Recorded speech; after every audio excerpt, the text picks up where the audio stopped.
akan masukkan sate, sup sate.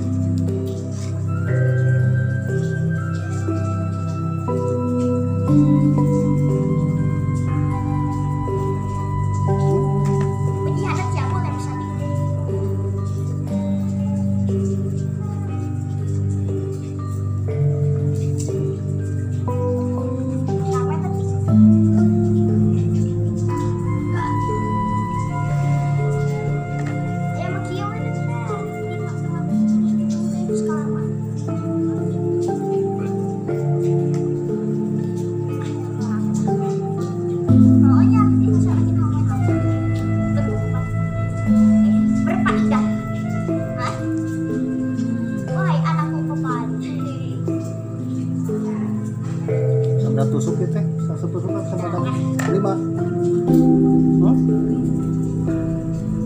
Jadi isinya 5 ya, tusuknya 5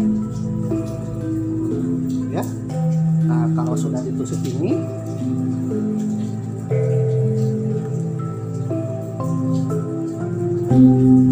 kita akan bakar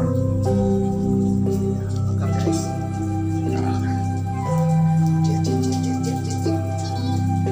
Ayo mangkai. Nah. Waduh. Sip.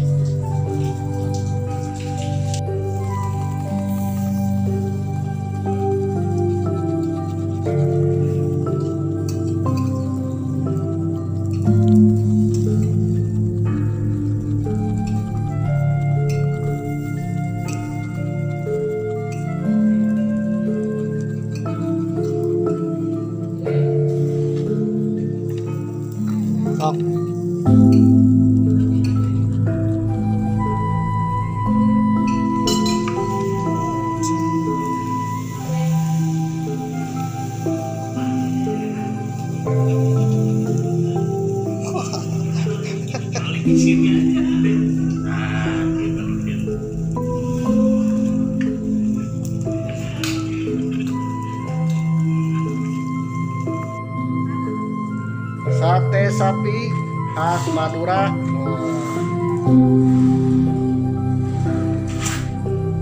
Langsung membuang-buang lemak butut. Wah, panas-panas.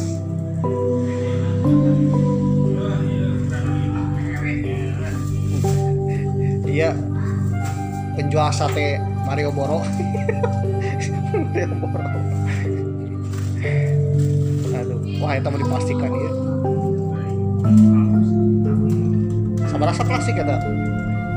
Wah, bedanya harga nanti. 2.000 tuh. Panas banget. Iya mah dari arang kelapa. Kalau biasanya dari arang kayu biasa.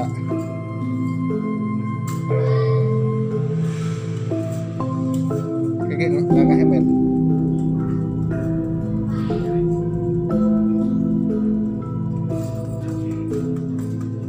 Waduh, pakai arang batu bara.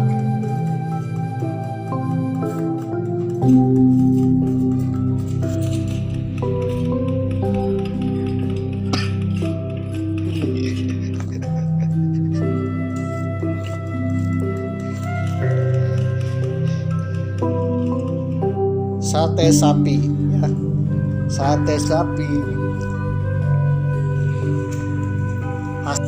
Oke guys, inilah sate khas dari Mario Boro.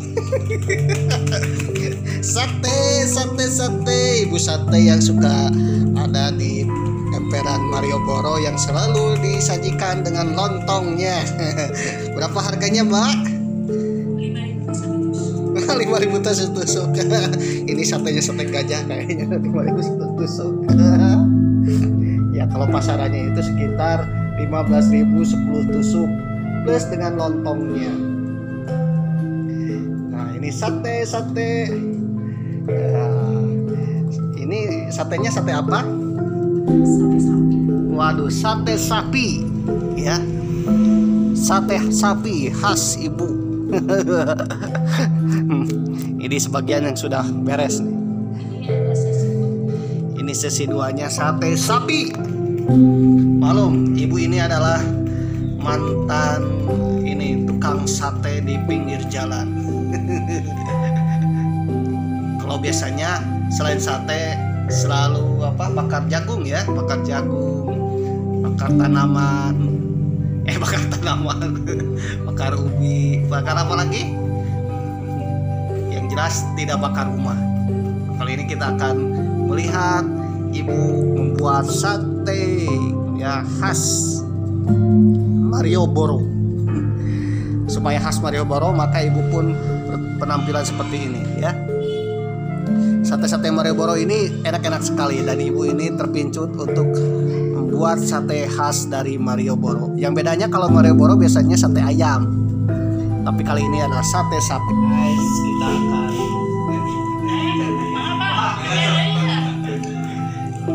jadi tukang sate Malioboro.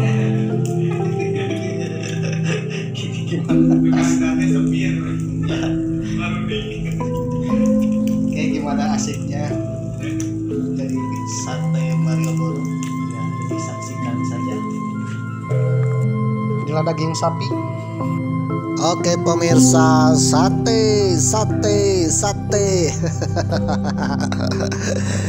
Siapa nih yang belum merasakan namanya sate dan nikmatnya sate? Apalagi ketika Idul Adha banyak kurban, banyak juga yang geber-geber membuat sate.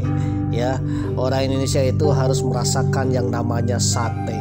Ya, apabila kalian merasa orang Indonesia tidak merasakan sate, waduh.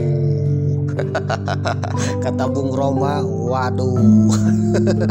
Jadi kalian harus merasakan dulu nikmatnya sate karena ini adalah masakan Nusantara. Mamang akan bercerita sedikit tentang sejarah sate. Kira-kira sate ini asli Nusantara atau berasal dari luar? Nah, Mamang harus mengumpulkan berbagai macam sumber. Jadi sate ini merupakan salah satu makanan yang terbuat dari daging yang dicincang, yang ditusuk-tusuk dan dibakar. Daging itu bisa daging kuda, daging ayam, daging sapi, daging domba, daging kambing, daging kerbau, daging kelinci, daging babi, ya. Dipotong halus-halus, dipotong kecil-kecil seperti kerikil dan ditusuk-tusuk lalu dibakar dengan arang atau juga bisa dengan hampas kelapa ya, lalu digeber-geber alias dikipas-kipas. Di Nusantara sendiri ada banyak jenis sate. Ada sate Madura, ada sate Padang, ada sate Lilit. Dari Bali ada sate Buntel dari Solo, sate Klatak dari Yogyakarta, sate Ambal dari Kebumen, sate Karang dari Surabaya, ada sate Marangi dari Purwakarta dan sebagainya. Dan bumbu-bumbunya juga macam-macam ya, ada yang terbuat dari bumbu kacang, ada yang bumbu kecap, ada lagi bumbu saus ya dan sebagainya.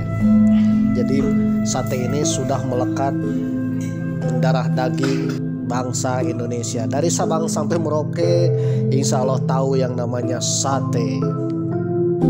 Berdasarkan penelitian bahwa di Indonesia itu ada 252 jenis sate. Dikutip dari tirto.id, ada survei dari CNN tahun 2017 bahwa sate Indonesia merupakan makanan terlezat ke-14 di dunia. Waduh, nah, sate ini urutannya ke-14 di dunia terenak. Jadi kalau kalian tidak merasakan sate atau belum pernah merasakan sate, waduh, terlalu. Sate sendiri kira-kira apakah asli dari Indonesia atau merupakan berasal dari luar Nusantara ya, entah itu dari Arab, dari Cina, mungkin dari India atau dari negara-negara lain. Oke, menurut beberapa teori, ada teori-teori sate nih yang memang kumpulkan. Ada beberapa versi dan teori asal-usul sate yang ada di Nusantara. Teori atau versi pertama ini berasal dari luar Nusantara, bahwa sate ini berasal dari saudagar-saudagar yang berasal dari luar Nusantara. Yang pertama berasal dari Turki, karena Turki ini membuat salah satu makanan yang kebab yang dagingnya dipotong-potong lalu ditusuk-tusuk dan kemudian dibakar, mirip-mirip sate. Yang kedua adalah teori Gujarat India dan Tamil India, bahwa orang Gujarat dan Tamil dari India ini membuat makanan yang mirip dengan kebab, yaitu dipotong, daging dipotong-potong kecil-kecil lalu ditusuk-tusuk dan dibakar. Bahkan orang Tamil ini memberi nama satai alias sate. Kemudian mereka berdagang ke Nusantara alias ke Indonesia dan berinteraksi dengan orang Indonesia. Dahulu orang Jawa, orang Sunda, dan orang Nusantara memasak daging ini dengan cara direbus. Setelah mengenal dan berinteraksi dengan orang Gujarat, orang Tamil, juga mungkin orang Arab dan Turki, mereka menjadi lebih suka membakar atau memanggang daging sebelum disantap. Selanjutnya, teori ketiga dari Tiongkok, bahwa dilansir dari medium.com, ada juga teori lain yang mengatakan bahwa kata sate berasal dari istilah Minnan, salah satu dialek bahasa di Cina, yakni satai bak, yang artinya 3 potong daging. Lalu teori yang terakhir berasal dari Nusantara asli. Konon pada awal abad ke-15, salah satu murid Sunan Gresik atau Maulana Malik Ibrahim yang bernama Satah sering mengolah daging kambing. Supaya mudah dibumbui dan dibakar serta dimakan, Satah memotong daging itu menjadi kecil-kecil. Ia lalu menusukkan potongan-potongan daging itu dengan batang bambu, kemudian dibakar atau dipanggang. Orang-orang yang ternyata menyukai daging bakar bikinan Satah ini, sehingga mereka menyebutnya daging Satah. Lama-kelamaan pelapalan Satah berubah menjadi sate, dan itulah istilah untuk menamakan daging dipotong kecil-kecil, ditusuk batang bambu sebelum dibakar. Kemudian menyebar di kalangan masyarakat Jawa dan Madura.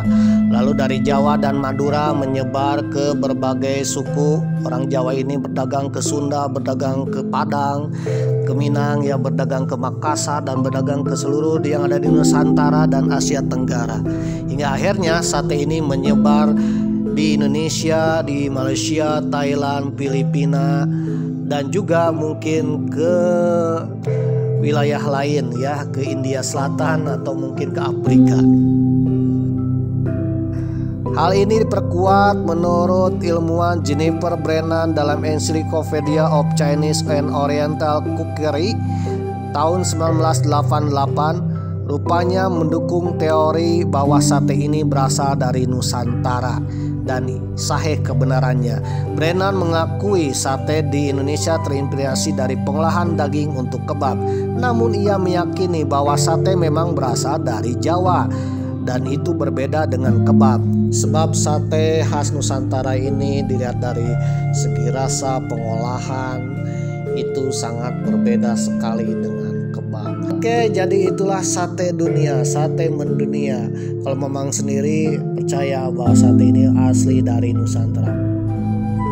Mungkin idenya berasal dari luar Nusantara, dari Turki atau dari Gujarat atau mungkin dari Tiongkok. Tetapi cara pengolahannya, cara memasaknya, dan rasanya benar-benar khas Nusantara.